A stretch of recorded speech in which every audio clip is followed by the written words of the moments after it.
Hello, and welcome to a Monster Train 2 tier list video.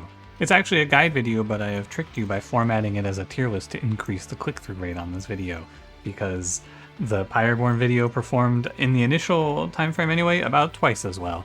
So it'll probably even out over time, but the tier list formatting is the way to go about it. Today we're going to talk about Luna Coven, and I'll probably do this for the rest of the week. I'll just alternate between a run of the clan and then a video about the clan. And I want to lead this off with asking, do you want me to talk about the Monster Train 1 clans as well? I am not sure if we want to do that right away or if you want to wait for the new cards. I'm kind of happy to talk about them as they are because I feel like they're in a fine spot, but we'll see. Right, we will see how it is. Let me know what you prefer though.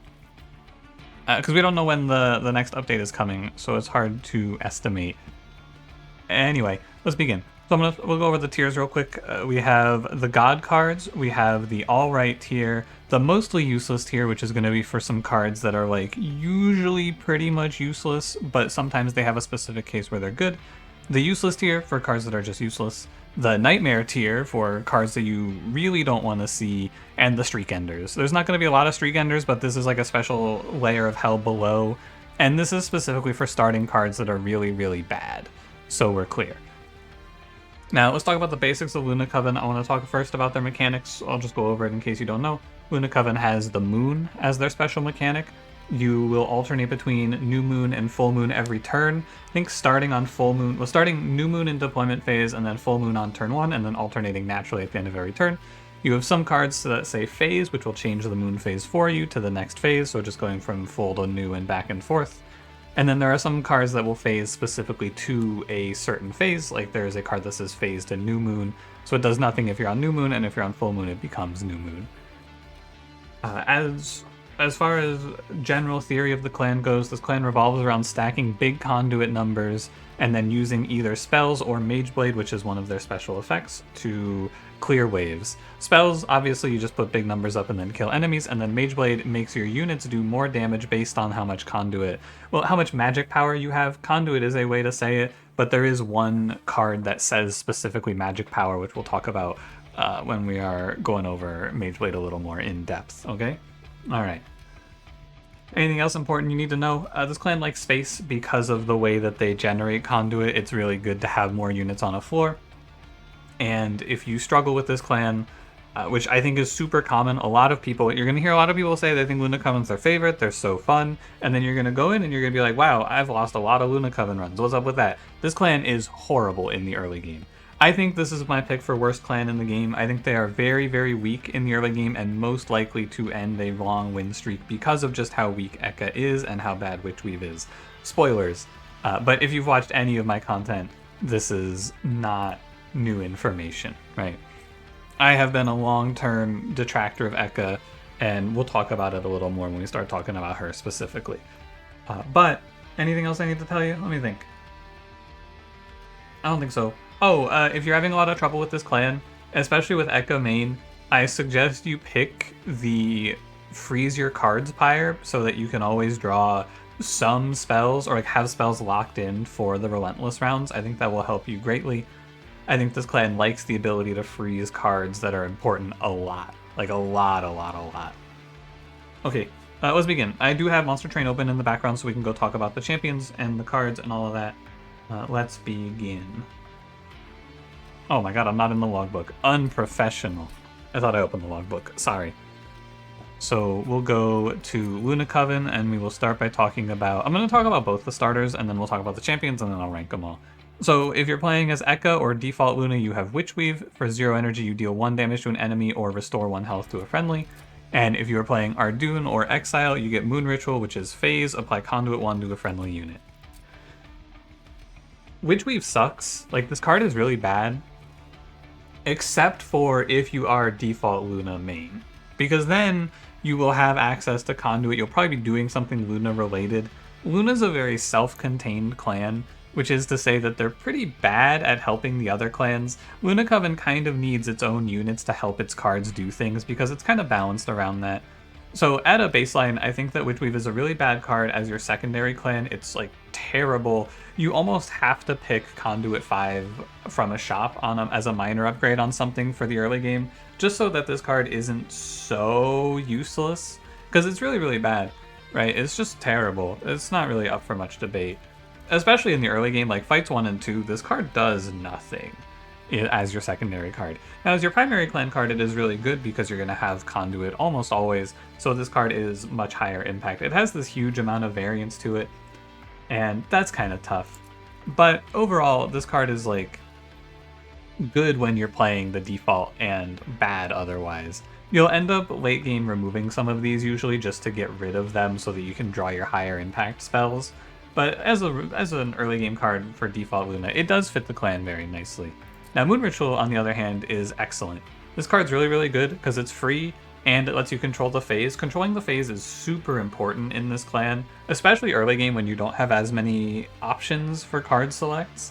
You have a worse time of picking what phase it is in the first 2 fights, so if you have a character who cares about that, or just a Moon Cycle starter, this Moon Ritual card basically just fixes your run. It's insane, the power disparity between these 2 cards. As a supporting card, like as secondary clan, you always want to take Exile, in my opinion. I can't really imagine... No, there is one situation where you might want to play Witchweave instead, and that's if you're playing Awoken, because you could play default Awoken, default Luna Coven, and then you could supercharge a Rejuvenate plan with Witchweave. That's like the only thing you can really consider here. Otherwise, just pick Moon Ritual. And I wouldn't even do that Awoken thing. You can do it if you want to have fun, right? If you're like, oh, I just want to do some fun stuff, I want to try some secondary clan nonsense, you could do Awoken Luna Coven and try to force a big hollow. That could be cool. But Moon Ritual is really good. Having perfect control of the phase is excellent. It's not quite perfect because you could low roll your draw, but you're always one holdover away from just always having the phase be whatever you want, which is something that's very important for Luna, as we will discuss as we go on. Now let's talk about the champions. Here is Ekka. Ekka, as we've discussed, is very bad. I'm going to not spend a bunch of time on this, though. I feel like I drug on a little too much for the champions. So let's go over the basics. For this path here, Celestial Spellweaver is Conduit 6 as a baseline, and then Incant gain Conduit 1, 2, 3. She has 8 HP and 15 attack, and both of these champions are 2 space, in case I forget to mention it. This path is glass in the early game, especially before you have high impact spells and you don't have any resources, you don't have draw, you don't have cheap spells, your deck is flooded with Train Stewards. This path is really bad. Once you make it to here, once you're on Celestial Spellweaver 2, she's really good. She will be your entire conduit source, which is important for this clan. Very, very important to have a conduit source. But it is a little slow to scale. Like, you do have to ramp up, which means that you don't get to just deploy bottom floor, which I think is a little bit of a negative for this Ekka path. But the highs of this is very good.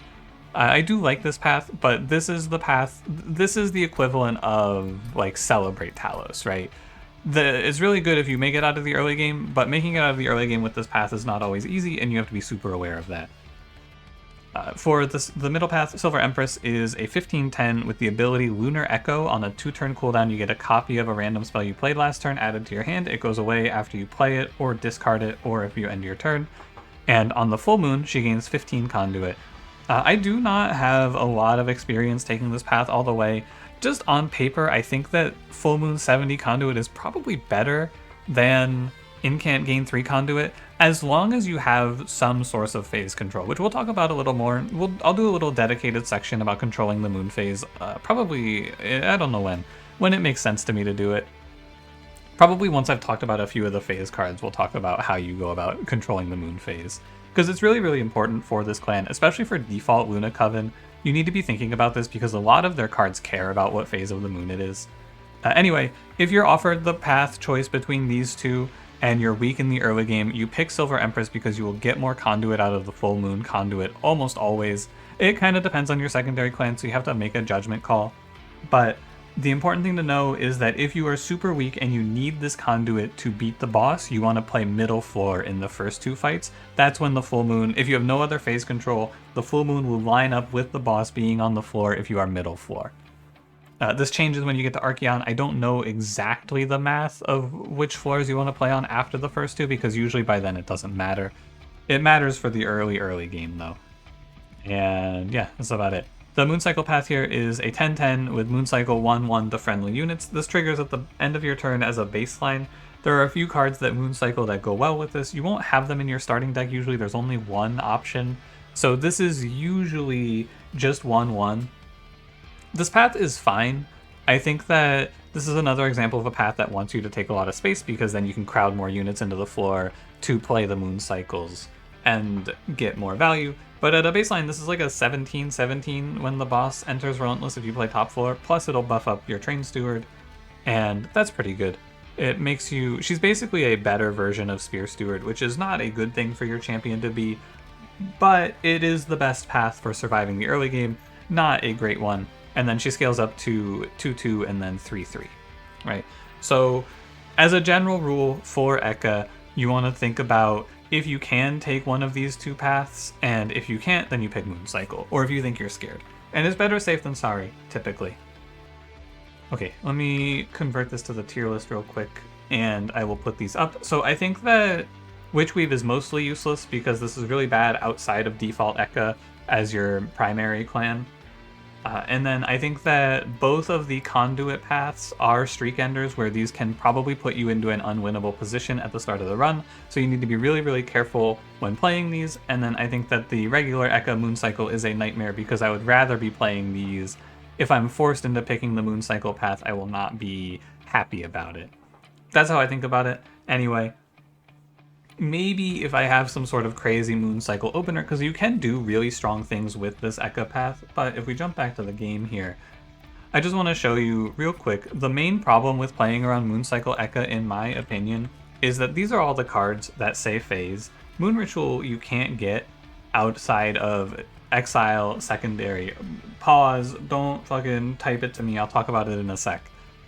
Moonrise is not the card you want to be using to Moon Cycle because you can only use it once per turn through Consume because then you're just on full moon. Cover of Night, same thing. So Meddler is a common, Stardust Invocation is a rare, and Consume. So realistically you have two cards that give you the ability to phase more frequently.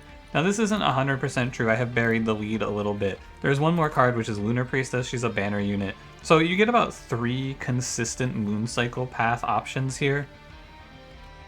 Which is not a lot, obviously. So the main problem with playing Moon Cycle is just that she's a little inconsistent in actually finding her Moon Cycles and becoming something that's more than just a Train Steward, right? That's your main concern. You have 3 good choices for cards that let you actually Moon Cycle. That's what you need to be aware of. And picking Lunar Priestess early is sometimes hard because she's an 8/8. Okay, now let's talk about Ardoon. Ardoon has at a baseline Mageblade 2 on his paths, which means that for every point of magic power on the floor, he will get +1 attack per stack of Mageblade. Magic power is conduit, but it's phrased like this because this works with... where is it? Enchanted Chamber, which is just a flat 15 instead of a conduit 15. It makes sense that it's worded like this, but just know that it does work with Enchanted Chamber, even though it's a little weird. Okay, and now for paths, Ardoon has Mageblade 2, ability Shadowcast, and New Moon +50. Shadowcast is on a 3 cooldown, he phases to New Moon, and on the New Moon he has +50. So he's always in New Moon when you need him to be, which is very, very nice. He is a 10/30, so this path is basically a tank, is how you think about it, because he's 90 HP at level 3, which is a respectable amount of HP. And then he's also doing decent damage. It falls off because it's 150 at 3, so he's doing like half of a heavy's health, whereas early game he's doing 60 out of 65 to them. And then mid game he's just kind of like whatever. I think this path is fine. This is a really safe early path, but it's not really something that you want to play. This is more like my starting unit is super weak and I can't pick the permascaling path. So he's fine though. I think that this one is okay. Ardoon's second path here is Battleborn. He's a 2012 with Mageblade 2 and Slay permanently gain Conduit 1. If you can support this path, it's very good. And I think it's pretty strong if you have the ability to get some Slays. There are some fights that he's really good in, and there are some fights that he's really bad in. The main problem is that he's weak early. He's very, very weak early, but he is scaling his own attack through Mageblade and the Conduit Slays, which is very nice. You can have this Ardoon hyper carry if you can give him multi-strike or trample, which has to come from your secondary or from Void Armament, basically. But if you can get him strong enough, he can start snowballing like crazy because he'll start killing 2 enemies per turn, and then his conduit just keeps going up and up and up. This path is good, but he is really annoying. At the higher levels, he gets more Mage Blade, so he gets up to Mage Blade 6, which makes him hit some really big numbers. But he's very fragile, and this clan has a little bit of trouble with survivability outside of a few specific options. They basically have one card that is their whole survivability plan, so he's very risky.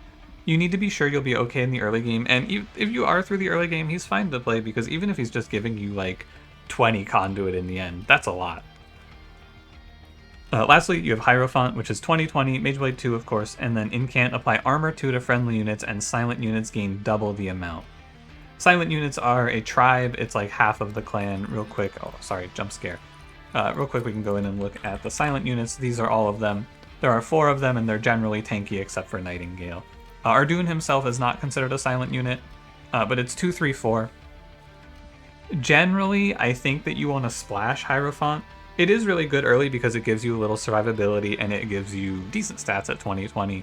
I think you want to splash 1 point in this path usually, and then like, I don't know, because like 3 and 4 armor aren't that great. I do feel like optimized Ardoon is like Battleborn to Hierophant 1, but sometimes you don't have the capability to give him the slays, so you sometimes are just going to play like Hierophant 3. He's super flexible. Basically, you can kind of do whatever you want with this champion, and he's always going to be useful.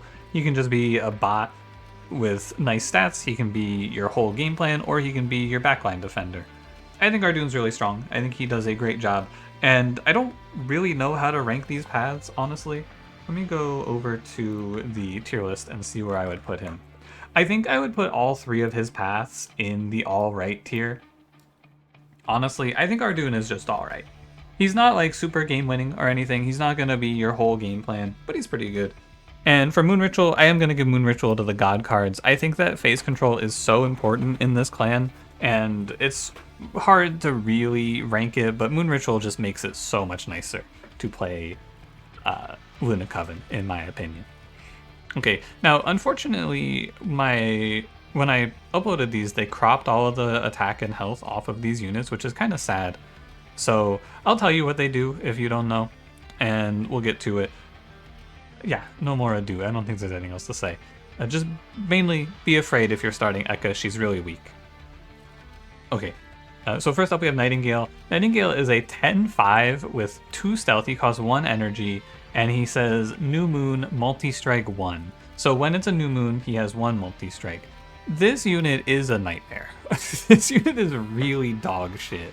Nightmare is mostly going to refer to units who make your early game really scary, and Nightingale makes your early game really scary because he's a 10/5. This dude is worse than Train Steward. He's a 10 times 2/5 if you have New Moon on the round that you're fighting the boss, but that's not even that much better, and you're not really able to buff him in the early fights. The stealth is useless. I really don't know why he has stealth too, because you can't just play him bottom floor. Nightingale just seems confusing. He's like if Horned Warrior sucked, is the answer to this unit. And I think I vaguely understand the idea, but I don't know. It's just weird. He's really weak early, but he scales up nicely. And no, he doesn't scale up nicely. Sorry, mentally I was talking about Selene Acolyte there. It's my fault. My apologies. Nightingale is really bad. He's really, really bad. That's all there is to say. The only thing you can say about him is that, like, if he wasn't a Nightmare starter unit, he would be in the mostly useless tier, because there is some play for this guy if he's not your starter unit. If you have a solid starter and your floor is pretty handled, right? Say you're starting with, like, Shadeguard Ardoon, right? And you have something like that. Your floor is really handled. If you see Nightingale in your first draft, you can pick him because he will catch some backliners and some escapees for you. So there is a nuance here, of course, where like the reality is this unit is just mostly useless, but there is some play to him. But he's a nightmare because he can brick your start. He's a really, really weak starting card, and you hate to see him. But he can do some things if he's not your starting card. Just be very aware of what I mean by this unit being in the nightmare tier, because I think that it's important to me to have this distinctive tier where it's like these starting units are so bad that they make your run a lot worse. I think it's important that you know that. Okay? Okay, because we're gonna make a distinction here, because I'm gonna rank Selene Acolyte next. Selene Acolyte is a god card, of course, because like Well, we'll talk about it a little bit because I'm talking mostly about early game, but we want to talk about late game potential as well. And Nightingale's late game potential is very weak. Selene Acolyte is a run winner. She is a card that is crazy. What does she do? She's 2 energy, Mageblade 2 at a baseline, full moon sweep. So she's a sweep unit on the full moon, and she's a 5/10. Let me open up Monster Train. I've forgotten. She might be a 10/5. I think she's a 5. No, I think she's a 10/5 actually. Go units uncommon. Yeah, she's a 10/5, 2 energy, 2 space, Mageblade 2. The reason that Selene Acolyte is okay is because you're not really going to have too much trouble in the early game with her, because a lot of times this sweep will just save you so much HP. Because she's going to kill all of the little backliners off for you, your main floor doesn't have to tank as much damage ahead of the boss in the first fight, so I don't think you're ever really at much risk of dying with Selene Acolyte in your starter. Also, the other reason she's really good early game is because she has Mageblade 2. If you are playing a very nightmare start, right, Mageblade 2, Selene Acolyte plus Ekka, you are still going to get a lot of value out of Mageblade plus Ekka's Conduit. You're not going to get a lot of hits, but you're going to get very high damage hits out of Selene Acolyte in the early game. So, and of course, the reason that phase control is so good is because you want to be able to control the phase to full moon for your cards like Selene Acolyte, and Selene Acolyte with the Mageblade is just so strong. She scales up her attacks so high, she will just win you entire runs. You put multi-strike, quick, whatever you gotta do. The one big thing you need to know about this unit, and this is something that I've been very bad about lately, in the second ring, when you're looking at the steel shop, if you have Selene Acolyte, you have to sometimes ask yourself if you need to take 20 HP. Like if you have a multi-strike locked in on this card, and you're just like cruising, right? You're listening to the iCarly theme song, you're jamming out, everything's great, you're loving life. It's a free win. You've already typed it. GG, the run is over. I have a sweeper with multi-strike. I'm just gonna find quick and then I'm gonna win my run and it's gonna be so beautiful and I'm gonna go make a cool post on the subreddit about how overpowered sweep is. And what's gonna happen is you're gonna walk into the second fight and you're gonna be blasting iCarly so loud, you're gonna look inside and it's going to be Legion and he's going to have 3 spikes and then your Selene Acolyte is going to die in 2 hits and you lose the run. It can happen. So you have to be very aware of that possibility and you have to think about if you need to take plus 20. If you do need to take plus 20, what you do then is you look very hard for quick from your equipment. That is the counterplay. You look for the quick dagger as your equipment on this unit, you make it deployable, and then you go back to listening to iCarly and everything's a dream. So yeah, that's about it. I don't have anything else to say about Selene Acolyte, I don't believe. Really, really, really good card, though. Even without the full moon sweep, like even if you don't have perfect phase control, this unit is still very good. Okay, next up is Astrologer. Astrologer is a... I have no idea. Oops, that's the wrong one. Hold on. I need to click. Sorry, I'm losing it. What the hell is this guy? He's a 5/10 for 1 energy with Moon Cycle 5, of course. Keep wanting to hit the display capture. Not correct. Anyway, this unit is mostly useless. He's not a super weak early game card. It seems like he would be really weak, but because you naturally moon cycle, he's going to be doing like 40-ish damage when the bosses are spawning in the early game, which is fine. I don't hate him as a long-term plan just because he has this native scaling. He's not good, but if you can moon cycle him a bunch and give him multi-strike, he does all right. And because he has scaling that's independent of the cards you play, or like global, I guess you could think about it as, you can play multiple of him to decent effect. And he's cheap. He's really cheap at 1 energy. So he's okay for those reasons, but he does need a little bit of help with survivability. His base stat line is very low. However, I think there will be runs where you need to play through Astrologer. He's very, like, because he's so cheap, he's very easy to just take out of a banner and then have him catch like a half health heavy for you that would have otherwise walked by. And he's fine for that. But you're probably not going to carry this unit too much.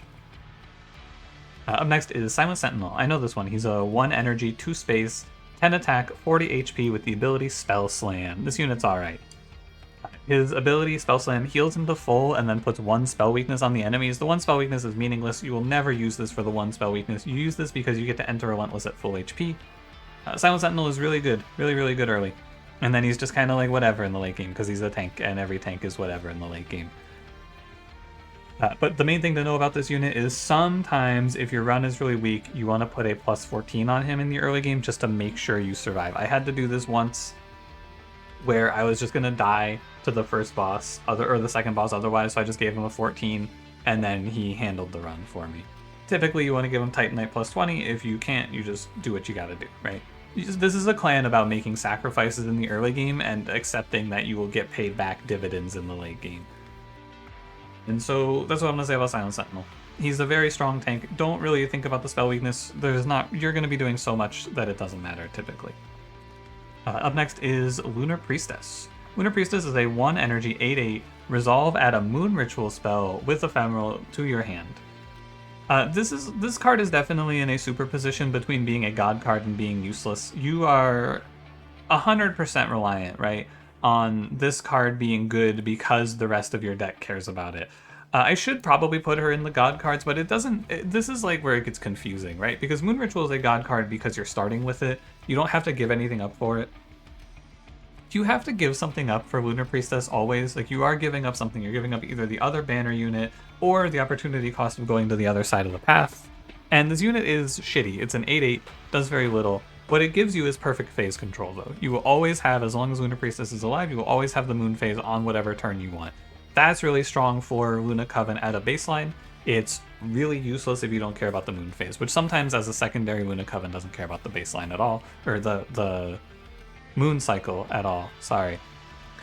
And that's just because you're doing something else, right? You're putting like a million rage on a horned warrior, and then he's looking up and going, oh, it's a new moon today, fellas. That's kind of cool, as he just fucking caves Seraph's skull in. You don't care, though, basically. It's meaningless, or it's really good. I'm going to put it in the god cards in the context of the clan itself, because I think she is really good for the clan. Lastly, for the banner units, you have Shadeguard. Shadeguard is a... Let me go into the book here, because I don't remember this one super well. He's a 2 energy, 3 space, 1540 with resolve. If it is a new moon, gain plus 10 attack and plus 15 HP.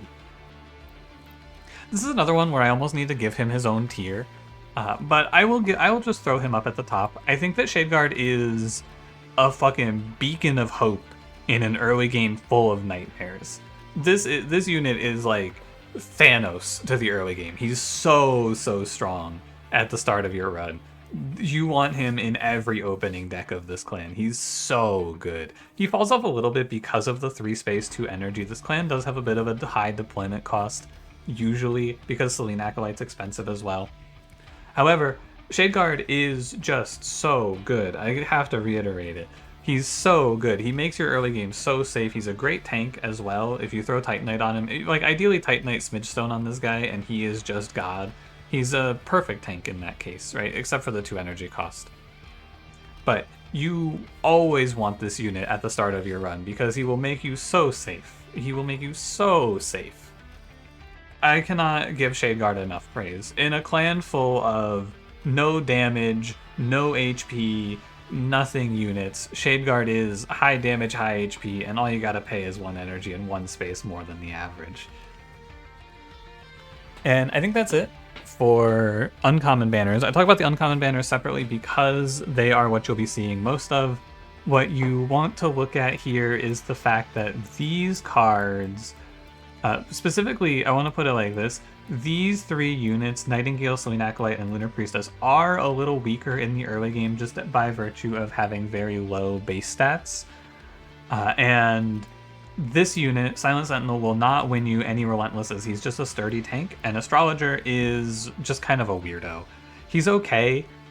He does have baseline inherent scaling, but he's not something you really want to be playing super hard around in the early game unless you have Moon Ritual. Then he can actually scale up to be pretty formidable.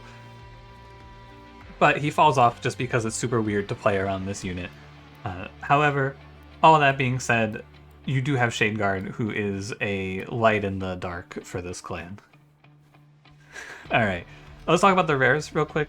Moonguard is a... I think... I'll just pull it up. It's been a while since I've played him. Moonguard is a 2 energy, 2 space, 30/30 with Mageblade 3, and on New Moon, also Mageblade 3. And then while we're here, we'll just look at the other 2. 1 space for Ethereal Sealy, and 1 energy, Conduit 5, apply +1 stack of Conduit each time it is applied. And Scrivener is cooldown 2, draw a spell, and apply -1 energy. 2 energy, 1 space, 15/8. two more units to fall into the category of just being like paper in the early game. I think Seely's alright. Seely seems really good, but there's actually not a lot of cards that apply Conduit enough for Seely to be really good. This does have a lot of positive interactions with other Conduit sources. If you have relics that apply Conduit, she'll give +1 to those. You can also get +1 Conduit if you play her first on the floor with Planetarium, which we'll talk about as a card later. But you can get a lot of little bits of Conduit out of her, but she's really nothing too crazy. The main reason she's good is because she's deployable with 5 Conduit inherently. So, and 1 space, so you're just getting like, you can give her Conduit 5 and then plus Dualism, and she's 20 Conduit for 1 space, which is basically all you care about with this unit. Scrivener, I have no idea, to be honest with you. I've never played this unit. I actually think I've never played this unit. I don't think I've ever fielded this unit. I'm gonna call her mostly useless. I think that the problem is that her spell weave ability is it's like random. You have no idea what you're gonna get. But she's probably actually alright, in my opinion.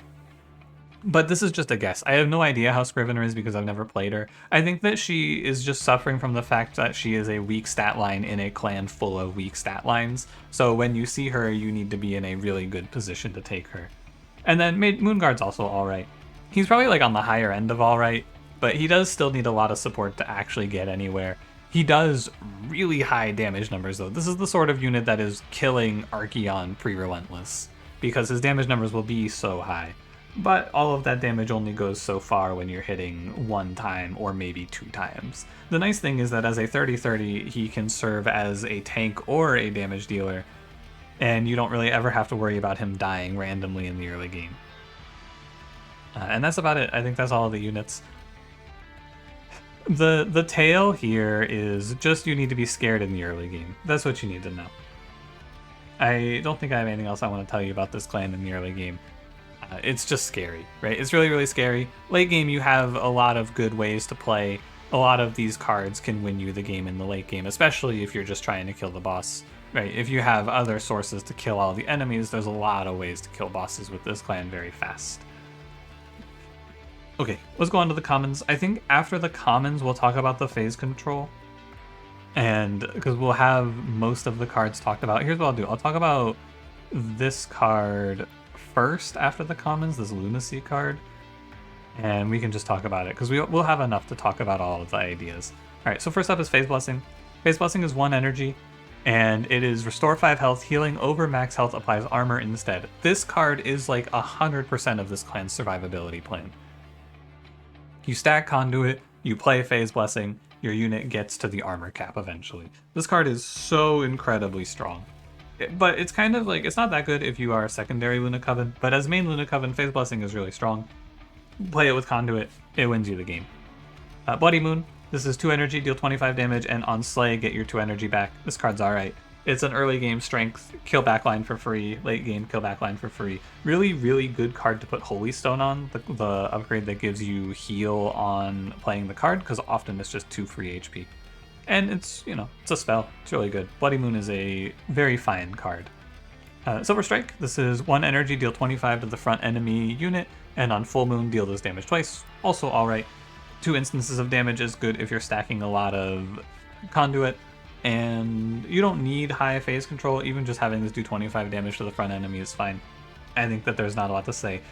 Silver Strike's, actually, no, there's one more thing to say. Silver Strike's biggest flaw is that a lot of these common cards are incredible, and Silver Strike is just kind of like, it's okay.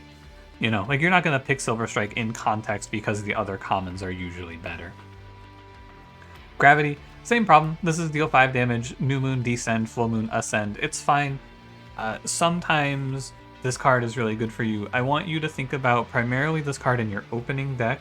If you have a weak starter, using Gravity on your own units to overstack a floor is very good, and it is a way to get out of bad situations because you can usually heal the damage back. Just know that you won't be able to use this to overstack any unit with Conduit on it because they will kill themselves, typically, because there's going to make the number too high. However, Gravity is fine, and it's a way to get out of the early game, but it has the same problem as Silver Strike, where I think moving your units as this clan is just not that good. A lot of times the unit that you want to move has conduit attached to it because of the nature of the clan, so you just can't really gravity them. And so ultimately, gravitying enemies is usually bad, but it is a ping, which is nice as well. Starstruck. This is 1 energy, deal 5 damage, full moon, applied, dazed 1. This is a god card. Dazing Seraph is really strong. It's a great way to beat him. So this card is intrinsic holdover typically, and then if you have good phase control, this is a permanent stun on Seraph. If you don't have good phase control, this can be intrinsic double stack or intrinsic spell chain, and then make another copy of it, and at the start of the fight you will take Seraph out for 4 or even 6 if you can daze more, if you have extra ways to put it out. This card is really, really, really, really good. Dazing enemies is very strong. But don't just tunnel in on holdover, you can also use this just as intrinsic plus spell chain to get out of the first few turns. It's good for the Titans as well in that regard. Next up is Moon Pixie. Moon Pixie is a 1 energy, 1 space totem unit. Conduit 3, enchant, grant Conduit 3. And this unit is like 95% of what makes this clan function. The amount of conduit output that Pixie gives you is so high that she will very often be worth taking space for. You play like space plus 2 Pixies plus dualism, and that is so much conduit that you're going to be hitting like 500 damage off of your mage blades. It's very good. That's about it. The main thing about Moon Pixie is, I don't think I mentioned it, but she's a 3/3, so she's very fragile. You will sometimes need to give her some form of survivability. And she is a totem unit, which is to say she's a non-banner unit, so you have no control over when you draw this unit. That is the biggest flaw of this clan. And one of the biggest problems you will face is that sometimes you will bottom deck your Moon Pixie. The answer to this is that if you are playing around Moon Pixie, you need to make a lot of them. You want to make like 4 or 5 of this unit. Take space, even if you can only play 2 of them, make enough that you cannot bottom deck this unit, because it's so important and it's usually all you need to do to win your run. I think that's about it for Moon Pixie. Oh, Sketches is also good for this unit. If you play Sketches, you can get one out for free. And I think that's it. I don't think I have anything else to say about Moon Pixie. She is like, when you're looking for sources of conduit, she is one of the best ones. It's like her and Eka are usually where you're getting your conduit from. Oh, one more thing. Make sure you are aware of the fact that if you get silenced, you do lose your enchant, so all of your conduit goes away. This usually isn't a problem because you will still have the base conduit on her, because it's conduit 3, enchant, grant conduit 3, so she will still have 3 conduit at a baseline. Be aware that this enchant conduit goes away on the entropy fights though every now and then, and that can be really bad. Lastly is Meddler. Meddler has the summon... Oh no, not lastly, sorry, I forgot about Celestial Storm. Anyway, Meddler has Summon Phase and ability Moonipulate. This is a 2 cooldown ability that lets you change the moon phase. I don't know what his stat line is, so let's go look. He's a 6/3. Yeah, 2 cooldown phase. Meddler is definitely another superposition unit. I'm gonna throw him up in the... It's like... It's hard to say, because he's either a god card or he's useless, right? He's one of these two always. I think he's mostly useless because just on average you're gonna have a better answer to this problem, but he is something that you need to think about. Just be aware. It's like the problem with making this content as a tier list is that like a lot of these cards should just go into the good when they're good tier. A lot of these cards we talked about are just like, yeah, they're worthy. The only cards, like even this card is not like truly terrible, right? You could put Nightingale up here. But anyway, you need to be aware of the fact that you need to have control over the moon phase. It's almost always important for Luna Coven, and so if you're not looking at something better, Meddler is a good take, right? If you're not looking at like Moon Pixie or Phase Blessing, it's good to take this unit just to be safe and be like, okay, well now I have a line to control the moon phase. He's not perfect at it, mind you, because he's a 2-turn cooldown. You can make 2 of him or make him endless, and both of those options will give you full control over the moon phase. However, he's usually one of the worst options because you also have to protect him in boss fights, which is really ugly to have to do. Anyway, we'll talk about Celestial Storm really quick. 3 energy, deal 10 damage to enemy units. This is a floor wipe, and on full moons, it's attuned. I think this card actually sucks. It's too expensive. Controlling the phase for this is no good. It's like, oh man, I'm full moon, and then I have like 150 damage to all enemies. You need so much conduit that Celestial Storm is just kind of not worth it in my opinion. The main problem is just the 3 cost. If you do take this card, probably give it -2 consume, but I almost never play this. I take it too, I take it and then I go, oh yeah, Celestial Storm's gonna pop off here, and then it doesn't.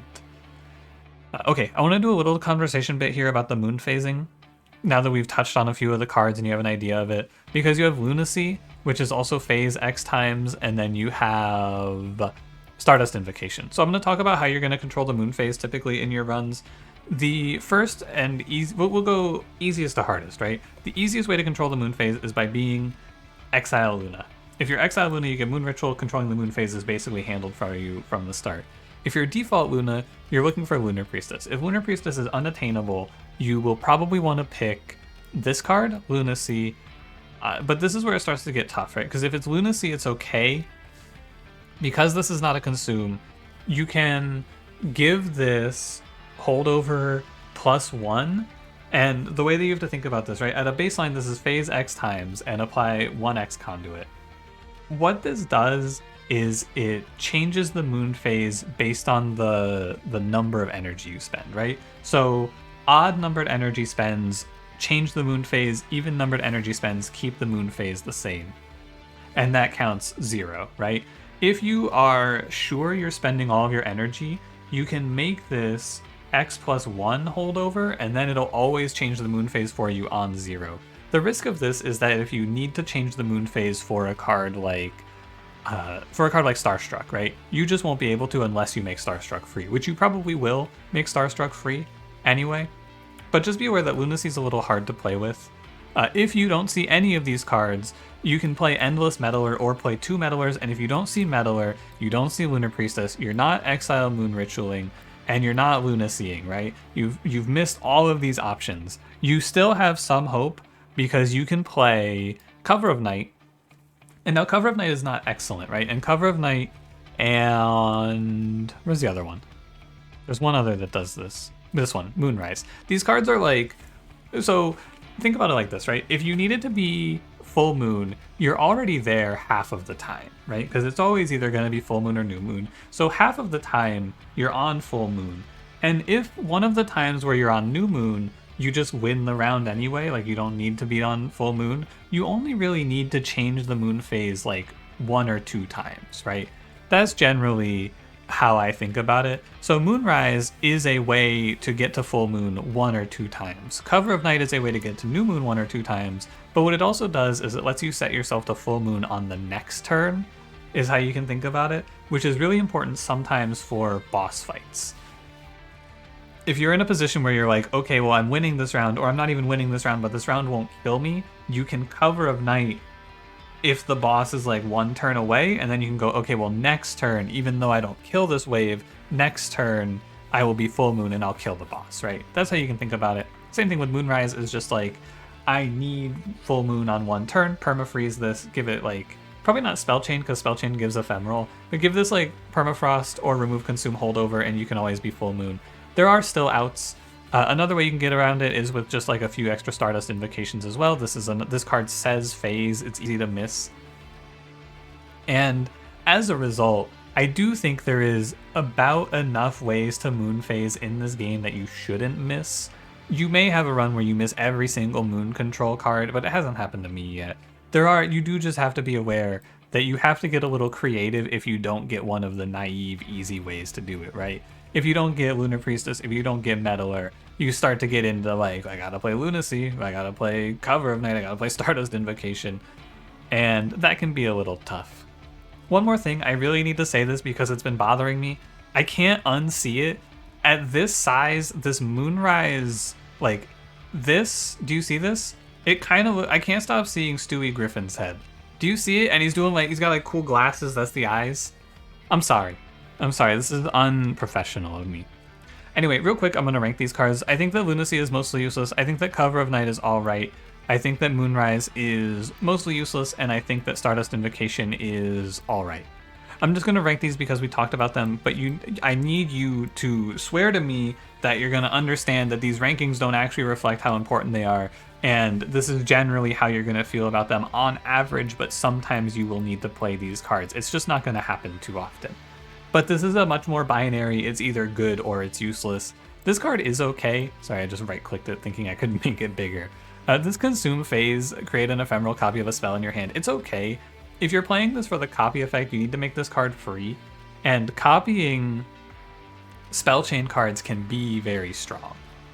But I don't know. I think Stardust Invocation is like, there's a lot of good rares in this clan, so I think it's hard to really want to play this card.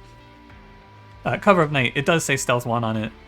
Phase to New Moon, apply 5 attack and Stealth 1 to friendly units. Stealth 1 is not really enough to do anything other than dodge 1 round, which can be enough, you know?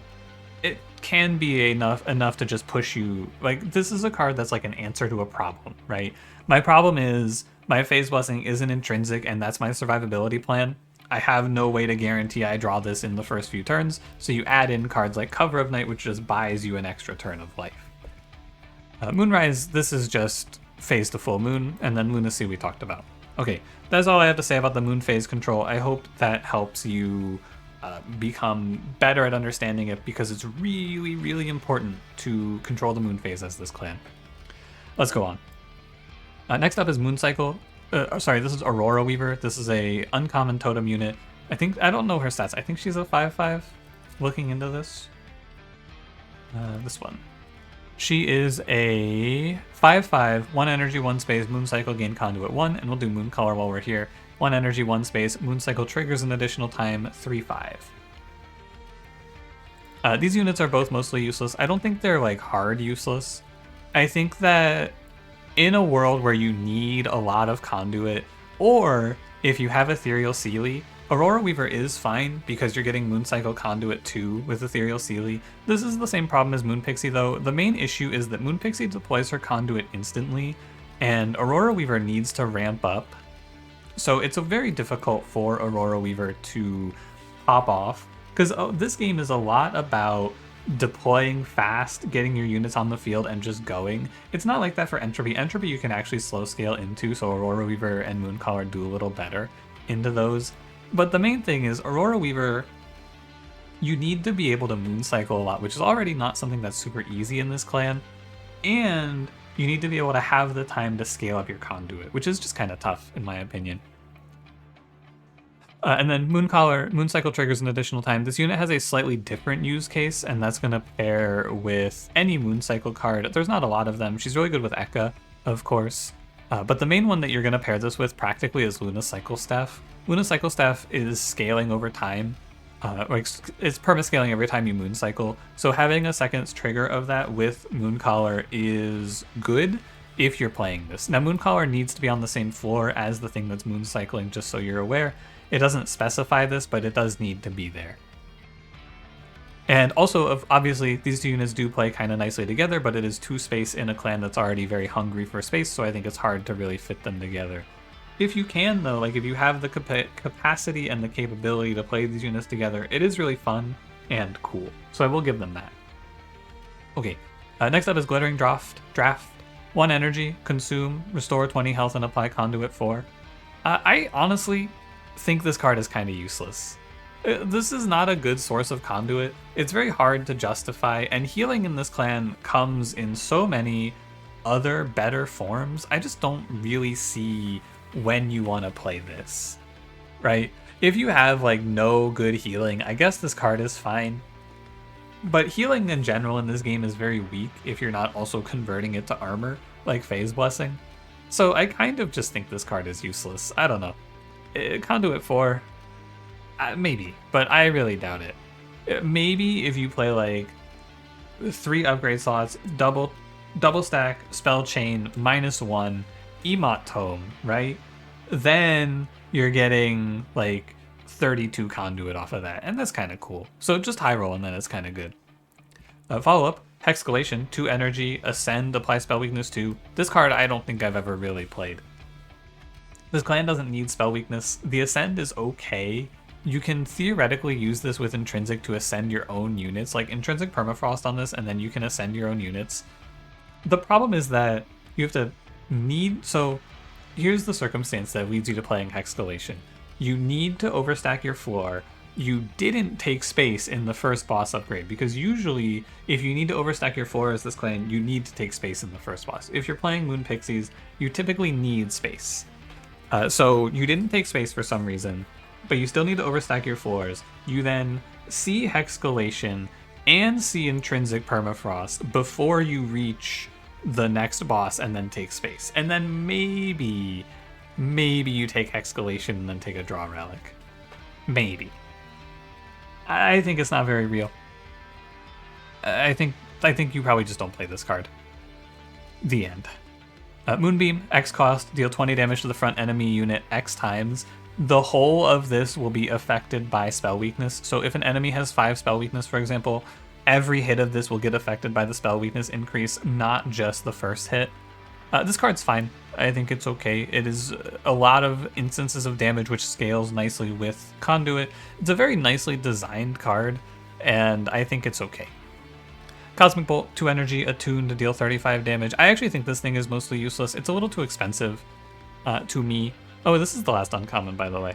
It's a little too expensive. I think you could also call it alright, but I feel like this clan is a little energy hungry, and you are also very hungry for upgrades as well, so it's hard to justify throwing cost downs into Cosmic Bolt, because you're not rich as this clan, right? This is not a clan that's making a lot of money, especially because your early game is weak. You're going to be skipping more trials as well. So you don't really have the luxury of just having money to throw +1 or -1s on Cosmic Bolt, things like that. If you are in a position where you have to have some sort of payout for your Conduit, I think this card is fine. It is a nuclear missile with attuned. If you're putting a bunch of Conduit up, you will just kill people. But I think it averages out to be kind of just useless. Okay, so uncommons in this clan are fine. There's nothing like super overpowered, but you do have a little access to moon cycling in here.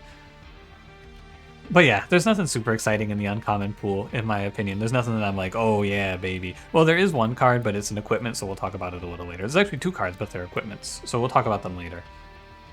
Because I want to separate the equipments out, by the way, if you didn't hear me say this before. I separate the equipments here because you are going to be judging these more from the perspective of going to arms shops to look for them. Okay, let's talk about our rares now. Luna Coven has a few of them.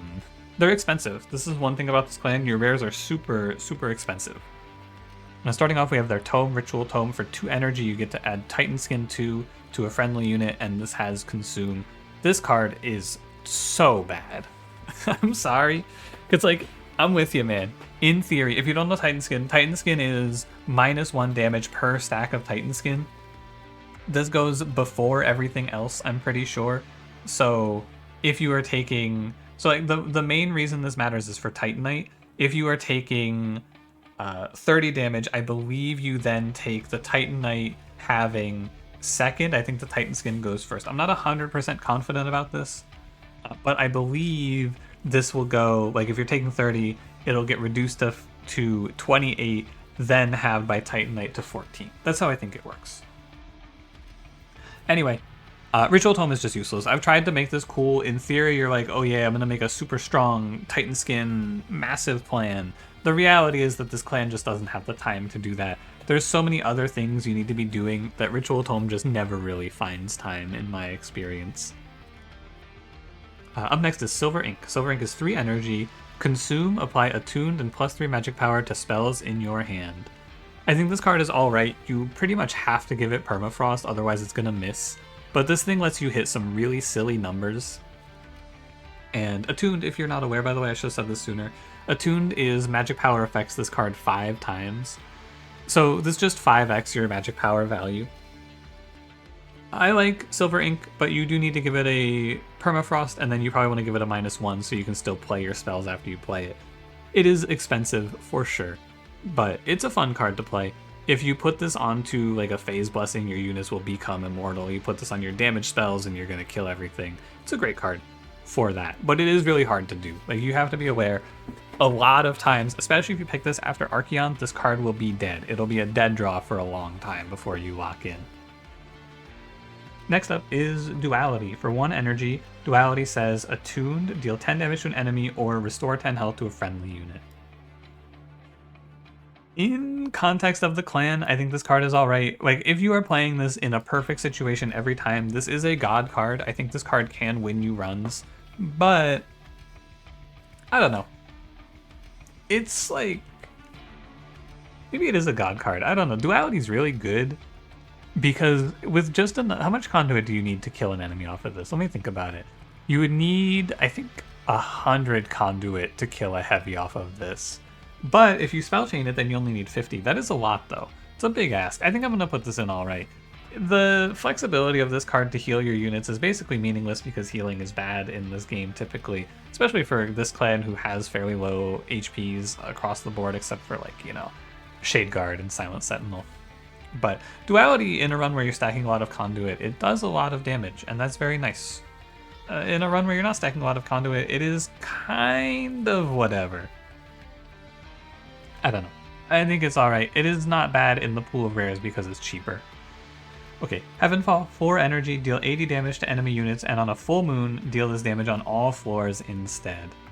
I think Heavenfall is mostly useless, but this card is so sick, man. It's such a cool design, and if you have a lot of conduit, if you can afford to play this, it's really good. This is a prime volatile gauge target, because the main thing about Heavenfall is if you're in full moon, and you have even, like, if you can reach a point where you can play Heavenfall every turn, and you have... How much do you need?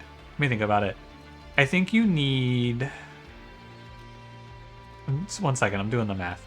What's 500 divided by 3? It's going to be like 167, I believe. Yeah, I think 167. If you have 167 damage on this thing, so 87 conduit, if you play Heavenfall every turn, you will kill every enemy in the game. If you're on full moon with 67 conduit, every single enemy on the entire train will always die. You can just play top floor. It's really cool for that. And I think that is a fun thing to do, but it's not super good just because it's so many ifs, so it's mostly useless as a result. But you can pick this just to be like, I need a way to clear backline, please Heavenfall save me 1 turn. And that's not terrible. It's not the worst. One thing to note about this, Heavenfall does not affect entropy 3 times. If Heavenfall will only hit entropy once in the Titan fight. Even though he's on all 3 floors, you only get 1 swing on him. Just something to know. Overall though, the real big use case for Heavenfall, other than playing it with Volatile Gauge, you can play this with Holdover Split Anvil. It'll make all of the other spells in your hand free, and it'll do a lot of damage. Super cool for that. But these are of course a little too niche for me to rank this high. On average, this card is very bad. Tidal Turning. Tidal Turning is 3 energy, consume, restore 20 health. I don't think that's right. I think it's 10 health. I think this is an outdated picture from the wiki. Let me double check. I think it's 10. It is 10 health. The wiki is a little outdated. So this is consume, restore 10 health to friendly units. Healing over max health applies armor instead. This is another god card. It's AoE Phase Blessing. This card is like, you put up some conduit, it wins you the entire game. It makes your whole floor survive, makes you win Relentless. Super, super good card. Really, really strong. Lastly, in the rare pool is Coven Spike. Coven Spike consumes to apply 3x conduit. I don't know, man. I think this thing's kind of useless. It's like, sometimes it's really good if you can line it up. You can give it like dualism and remove consume and play a bunch of it. It is a source of conduit. It's just not a very good one. I think that for this thing to be good, you need to be so far ahead that this thing is just kind of like, why did I even bother with this? I did play a run of Shattered Halo with this clan, and then I got a Coven Spike and I just applied a bunch of conduit because I buffed up the Coven Spike throughout the run with a bunch of magic shop upgrades, and that was cool. On average though, I think that you don't really want to draft this thing. Sadly. So I actually ranked half of these rares as below average, which is a shame. I thought they were a little better. But Tidal Turning's really good, and Duality's fine, and Silver Ink is cool. Okay, let's talk about the equipments now. The equipments and the rooms, just because I separate these again just because they are really good to split off for the purposes of the fact that you have to think about it if you're going to the arms shops. Sorry, lost my thought there for a second. You have to think about if you want to go to the arms shops before you choose going to them, of course, and you have to think about what's in them as a result. And these are what you're looking for Luna Coven. Real quick, because my voice is starting to get a little worn out. Planetarium is really good. This is 1 energy for a room, grant friendly units conduit 5. This is really good if you are playing conduit. This is a very good source of it. This is interchangeable with the one that just gives 15 magic power though. They are roughly the same in value. The difference of 5 or 10 conduit should not make or break your run. But this clan wants conduit very badly, so Planetarium is very good. I'm also going to get Moonlit Glaive up there. Moonlit Glaive is a 2 energy. No, this is an incorrect. This is not 1 energy. This is 2 energy, 5 attack, Mage Blade 3. This card is like 95% of this clan's damage scaling. Thankfully, it's uncommon, so you get a lot of chances to see it because it's really, really good to give a card Mage Blade 3 in this clan. Very, very, very good to do. So Moonlit Glaive is a god card. It's probably one. Might be the like strongest card in the clan. It's so strong, so good. I think I'd probably give it to Starstruck, but it's close. Anyway, the other two ones here: Eclipse Chamber. New Moon effects are always active, and silent units gain 15 attack on resolve. Mostly useless. The only character that I think really cares about this is Shadeguard, because otherwise you don't care about the New Moon active always being on. No one else cares about this. This does affect spells if you have a New Moon spell. Is there even a New Moon spell? Oh yeah, this overwrites the ascend descend on gravity so that gravity always descends on the floor. I don't know if that's good or bad. Now, this doesn't mean that you can't have full moon effects. This just means that on the floor, new moon will trigger. But you can have a full moon effect on a full moon. You can basically have it be both for the purposes of like Selene Acolyte plus Shadeguard, for example. However, this isn't really something you're playing with Selene Acolyte ever because you'd rather play Planetarium or another source of magic power. Last thing to say, Eclipse Chamber plus Nightingale, you can do it, but Nightingale still scales a little too slowly, but he is a multi-strike with plus 15 attack per round, which is not terrible. I wish he had some way to keep getting stealth. That's the big thing I feel like Nightingale is missing. Anyway, I think Eclipse Chamber is not something you're going to play too often, but if you do need it, it's very, very good. Lastly, Luna Cycle Staff. I already told you what this does. Moon Cycle, this equipment gains +1 attack permanently. If you see this at Archeon, I think it's alright. If you see it anywhere after Archeon, it's too slow. The big thing is that because you Moon Cycle at the end of every turn, even if you have no Moon Cycle, this does basically scale somewhere between 8 and 11 attack per fight automatically. And if you have even a little bit of Moon Cycling, this card does scale up to a decent amount of value. It's also 1 energy, which is nice because you do want to be playing things like Planetarium and a lot of units in this clan, so having a cheap equipment is nice, since Moonlit Glaive costs 2 now. Again, don't believe its lies. And there you have it. This is my rough understanding tier list of Luna Coven. There's a little bit of depth here that you need to grasp, of course, but I think this clan is very fun, does a lot of cool stuff, but just be aware that your start is really weak sometimes. This card is why. Like, you can put Lunar Priestess down in the Streak Enders tier, but I think she's not quite that bad because she gives you a little conduit as well. I think that it's a very specific start, though, of Ekka plus Lunar Priestess plus a bunch of dead spells plus a dead relic, and then your first combat, especially with a unit starter like a Bloated Whelp starter. I think your first combat can guaranteed kill you sometimes. I think it's the only real concern, and it's super uncommon, but even though that's uncommon, I think that a weak starter can put you on a sort of downward spiral where you just have to take a bunch of really bad choices in the early game and then you kind of bleed out in the mid game. It hasn't happened to me yet, but I think it's something to be afraid of. Okay, last thing here, because I would like to do it, we're going to go over the relics. I know this is an all cards tier list, but we get a little bonus relic conversation piece. Luna Coven relics are pretty dog shit. We'll go over them really quickly. You have Astrologer's Orrery. The first time each turn it becomes full moon, gain 1 energy. This one has a little bit of strangeness to it.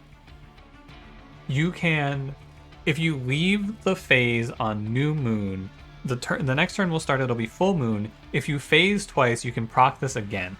So you can go like, end last turn, new moon, turn ends, the phase rolls over to full moon, and that counts as last turn's full moon, basically. So Astrologer's Orrery resets after the phase change, and then you can get another energy out of this. You'll basically never worry about this. But generally speaking, Astrologer's Orrery is just a +1 energy, which is really good. I think this thing is strong. Anything else? Let me think about it. No, I don't think so. Just know the little trick to get 2 energy in turn if you ever need it. Otherwise, you can just end on new moon every turn if you don't need the full moon, and you can have this B +1 energy, which is cool too. Celestial Sails. On deployment phase, draw a non-damage spell from your deck. It costs -1. This thing's really bad because you have no control over what this is. The only thing I think Celestial Sails is good for is potentially getting deployable onto a mushroom stack in Underlegion. I think default Underlegion would like this because you can then pull a card that generates a mushroom and then play the mushroom, which would be a nice little boon. Not like game breaking or game winning, and also not game losing if you miss, but it'd be cool. A little bit of consistency. Circle of Cycles. Restore 10 health to the lowest health friendly unit on Moon Cycle. At worst, this is heal your lowest friendly unit on any floor for 10 HP every turn. That's cool. And if you have a little more Moon Cycle, this is good. It's mostly an early game relic. Healing in the late game is very bad, of course, because you're just getting one shot by Seraph or corrupted by Seraph. But in the early game, I think this thing is fine. Nice sustain for your floors. Makes your boss fighting a lot better. Faye's Nook. Faye gains Conduit 1 and +5 attack on Moon Cycle. This thing is super weird. I really don't know why this is in the game, if I'm being honest with you, because the main problem with Faye's Nook is that there are only 3 Fays: Moon Pixie, Meddler, Ethereal Seelie. You can never bank on seeing Ethereal Seelie. It is very, very good with Seelie. That's like the big power point for it. However, I don't know. You can pick this if you have a Meddler or a Moon Pixie in your starter. Otherwise, probably don't pick this. You would never blind pick this, basically. Kingdom Steers increases healing from spells by 10. It's fine if you are default Luna because this does +10 your self-healing. Otherwise, you know, whatever. I would not blind pick this. Lunar Lantern. Selene units get +20 attack during full moon. Silent units get +20 attack during new moon. This is not a buff, it's just an aura effect, so on the full moon you'll get a +20 and then it goes away when it becomes a new moon. I think this relic is kind of useless, but early game it's fine. You know, +20 attack might be the make or break, which is nice. That's about it. You do have to be mindful of the moon phase if you are unable to control it with default Luna, right? Just be aware of that as well. Remember, for the early game, new moon on bottom and top, full moon on middle for Relentless. Moonstone. At the end of turn, if it's a full moon, spells in hand gain +10 magic power. Useless. I don't think I've ever taken this. I think it's really bad. Don't pick this. I mean, maybe you could, right? Maybe it's okay if you have nothing else to do in the early game, but I think this thing's kind of bad. Razor Thin Crescent. Mageblade adds an additional +1 attack per stack. This thing's really good. It makes your damage numbers very high, and Mageblade is usually what you're doing with this clan, so Razor Thin Crescent is good. Seer Orb. When applying spell weakness, apply 1 more. Real quick, let me just tell you how I feel about this card. Spell weakness. Huh. What's up with that?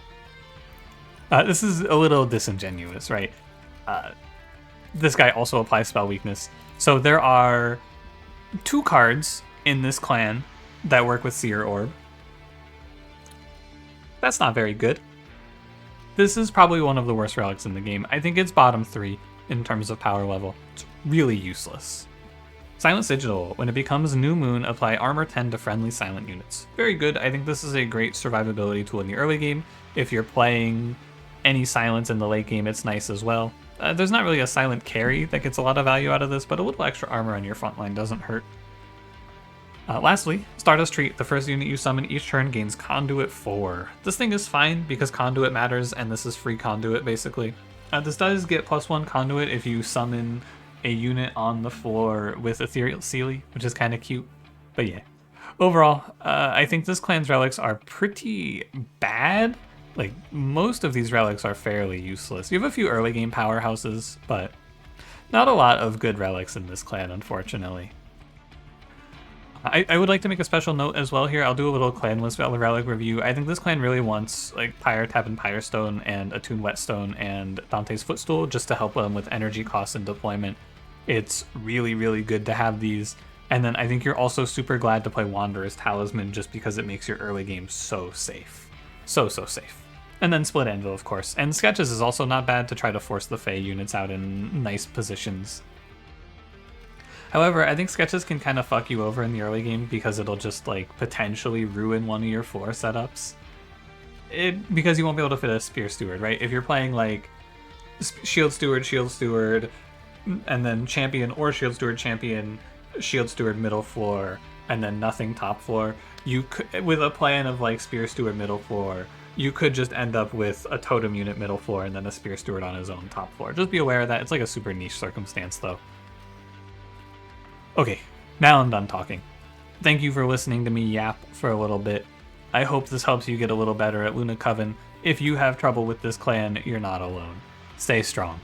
Thanks for watching. If you enjoyed it, don't forget to leave me a like, subscribe if you want to see more, and I will see you in the next one. Have a good one.